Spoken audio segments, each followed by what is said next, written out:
Welcome back to another episode of Uncovering Your Inner Power. I'm your host, Jill Ripley, and today we're talking about a topic that has the power to completely transform the way you experience your life. In today's episode, I would like to revisit a topic we covered back in episode 5 of the podcast, and that is about letting go of the victim mindset. Now, before anyone gets uncomfortable with that phrase, I want to make something very clear right from the start. A victim mindset is not the same thing as being the victim of something. There are people listening right now who have experienced abuse, betrayal, abandonment, neglect, loss, discrimination, addiction, illness, trauma, and heartbreak. Those experiences are very real. They matter. They leave wounds. Acknowledging that reality is not weakness, it's honesty. But there comes a point in the healing journey where we have to ask ourselves a difficult question. Am I carrying my pain, or is my pain carrying me? Because there is a difference. The goal of healing is not to pretend bad things never happened.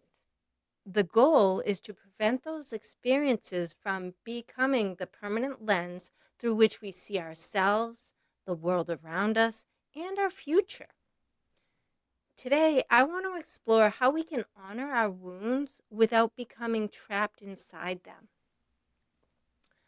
Let's start by discussing one of the greatest misconceptions about healing, and that is that once we understand why we're hurting, we should automatically feel better. Unfortunately, that isn't usually how it works. Many people spend years analyzing their pain. They know exactly why they struggle with trust. They know exactly why they fear rejection. They know exactly where their people pleasing tendencies came from. They understand the origin story, but understanding isn't the same thing as freedom. Insight is valuable, but insight alone doesn't create transformation. At some point, we have to stop asking, why am I this way? And start asking, what do I want to do about it now? Here's something I've noticed in both my own healing journey and in talking with other people. Sometimes the thing that keeps us stuck isn't what happened to us, it's the meaning we attach to it. We start out saying, I was abandoned, or I went through something traumatic. But somewhere along the way, you internalize it into, I'm unlovable or I'm broken. Do you hear the shift?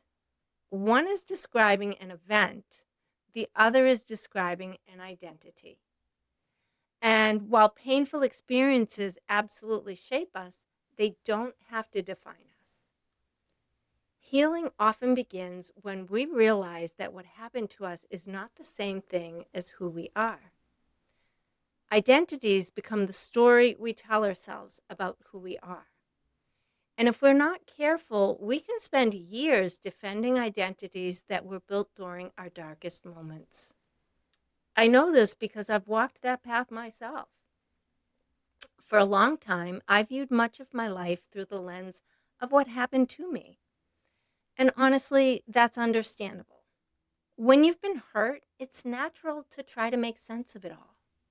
But my healing didn't happen overnight. There wasn't a single moment where everything just suddenly became clear. Instead, healing happened one layer at a time through therapy, self reflection, forgiveness, spiritual growth, and a willingness to keep showing up for myself. I slowly began to understand that my experiences were chapters in my story, not the entire story. And the more I learned to separate who I am from what happened to me, the more I began to reconnect with my own strength, resilience, and power. Here's something I've learned: the human mind loves certainty, even painful certainty. If someone spends years believing they're broken, that belief eventually becomes familiar. And what is familiar often feels safe. even when it's hurting us. That's why healing can feel so uncomfortable. You're not just changing behaviors, you're changing your identity. You're questioning stories that you've believed for decades. You're stepping away from a version of yourself you've known for a very long time. And that can feel terrifying. Sometimes people unconsciously hold on to victimhood because it protects them from disappointment.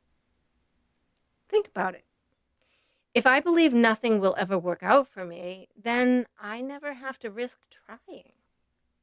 If I believe all relationships end badly, I never have to risk vulnerability. If I believe success is only for other people, I never have to risk failure. Victimhood can become a protective mechanism. It shields us from uncertainty, but it also shields us from possibility. One question I often encourage people to ask themselves is this: what am I getting from this story? Now, that question isn't meant to create guilt. It's meant to create awareness. Maybe the story protects you from taking risks. Maybe it protects you from being disappointed. Maybe it gives you a sense of certainty. Maybe it allows you to avoid difficult decisions. Understanding the payoff of a limiting story is often the first step towards releasing it. Another thing I've noticed is that many people often mistake healing for waiting. They wait to feel confident before taking action. They wait to feel worthy before setting boundaries. They wait to feel fearless before pursuing their dreams. But healing doesn't happen before action. Healing often happens because of action. Confidence isn't something you find, it's something you build. One courageous choice at a time, one difficult conversation at a time, one boundary at a time, one act of self-respect at a time. Every time you choose yourself, you reinforce a new identity. You begin proving to yourself that you're stronger than you thought. Let's talk about responsibility for a moment, because this word can be triggering for people who have experienced trauma. When I talk about taking responsibility, I'm not talking about taking blame. Blame looks backwards. Responsibility looks forward. You are not responsible for what happened to you, but you are responsible for what happens next. That distinction changed my life because blame keeps us focused on the past. Responsibility invites us into the present. Blame asks, who caused this? Responsibility asks, what can I do now? And while we may not control everything that happens in our lives, we always have some influence over how we respond. That is where our power lives.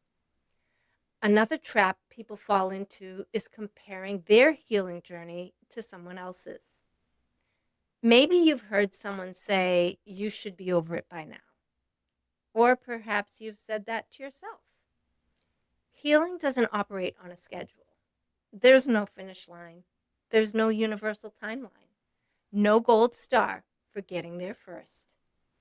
The question isn't how quickly you're healing. The question is whether you're moving in the direction of healing. Even tiny steps count. Sometimes healing looks dramatic. Sometimes healing looks like getting out of bed.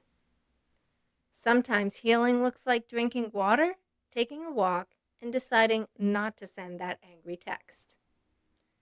Growth isn't always glamorous, but it is powerful. I also want to talk about forgiveness because it's often misunderstood. Forgiveness is not saying what happened was okay. Forgiveness is not reconciliation. Forgiveness is not pretending the wound never existed. Forgiveness is releasing your emotional attachment to the injury. It's deciding that the person who hurt you no longer gets to occupy space in your mind rent-free. It's choosing peace over perpetual resentment. And sometimes forgiveness happens in layers. You may think you've forgiven someone only to discover another layer of hurt underneath. That is normal. Healing is often less like flipping a switch and more like peeling an onion. There are layers, there are seasons, there are deeper levels of understanding. Be patient with yourself. Now, I'd like to give you a practical exercise. Take out a journal and write down a painful story you've been carrying. Maybe it's about a relationship, a childhood experience, a loss, a betrayal. Then answer these 3 questions. What happened? What meaning did I assign to what happened? What else could be true? For example, what happened? Someone abandoned me. What meaning did I assign? I'm not lovable. What else could be true? They lacked the emotional capacity to show up in a healthy way. Do you see how powerful that is? The event remains the same, but the interpretation changes. And often it's the interpretation that creates the greatest suffering. Another tool I want to offer is something I call evidence collecting. Our minds are constantly searching for evidence to support what we already believe, also known as confirmation bias. If you believe you're unworthy, your brain will gather proof. If you believe you're incapable, your brain will gather proof. If you believe you're resilient, your brain will also gather proof. Start collecting evidence for your strength. Write down moments when you were brave, moments when you persevered, moments when you showed kindness, moments when you got back up after life knocked you down. Your mind has spent years collecting evidence for your wounds. It's time to start collecting evidence for your power. I also want to address something that I think many women struggle with, and that's the tendency to make everyone else's needs more important than our own. Many of us were taught that being good meant being self-sacrificing, that being loving meant saying yes, that being kind meant putting ourselves last. But eventually, that pattern creates resentment, exhaustion, and disconnection from ourselves. Healing requires us to recognize that self-abandonment is not a virtue. You matter too. Your needs matter, your dreams matter, and learning to honor yourself isn't selfish. It's healthy. As we begin wrapping up today's conversation, I want to leave you with a perspective that has helped me tremendously. What if the goal isn't to erase your past? What if the goal is to integrate it? What if every challenge, every heartbreak, every disappointment, every obstacle has contributed to the wisdom you carry today? Not because suffering is required for growth, but because growth is possible through suffering. You don't have to love what happened. You don't have to be grateful for every painful experience, but perhaps you can acknowledge the strength that emerged because you survived it. Perhaps you can recognize the compassion you've developed, the resilience you've built, the wisdom you've earned, the courage you've cultivated. Those things matter. You are not the worst thing that happened to you. You are not your diagnosis. You are not your trauma, your mistakes, or your losses. You are the person who survived them. You are the person who is still here and keeps showing up. You are the person writing the next chapter. And the beautiful thing about that chapter is that it hasn't been written yet. You get a say in what comes next. So today, I invite you to ask yourself one simple question. If I fully believed in my own power, what would I do differently starting today? Then take one small step. Not tomorrow, not next week, today. Because healing doesn't happen all at once. It happens one empowered choice at a time. Thank you so much for spending this time with me today. If this episode resonated with you, please share it with someone who may need to hear it. And if you're enjoying the podcast, be sure to follow the show so you never miss an episode. And sign up for my newsletter if you'd like to stay up to date on what's coming up next. The link is in the show notes. Until next time, remember this. Your past may explain you, but it does not get to define you. Your wounds may have shaped you, but they don't own you. And your power has been within you all along. Keep uncovering it.